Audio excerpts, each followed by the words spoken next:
Did you know that sometimes the hardest fights happen when you choose not to fight at all? 8-year-old Jamal faced his biggest test yet. Someone had broken into his sensei's studio and stolen equipment, but when Jamal discovered the thief was the older brother of a little kid he protected at the orphanage, everything changed. His fists clenched. His anger burned hot. Every instinct screamed to use his martial arts skills for revenge. But his sensei stopped him with one question. What separates a warrior from a fighter? The answer would change everything Jamal thought he knew about strength. Instead of confrontation, Jamal chose transformation. He offered to teach the teenage thief how to earn money through martial arts demonstrations.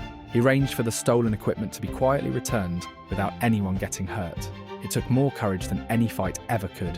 His sensei smiled with pride. True power isn't about defeating your enemies, it's about turning them into allies. In that moment, Jamal learned the greatest lesson of all. Real warriors choose protection over punishment.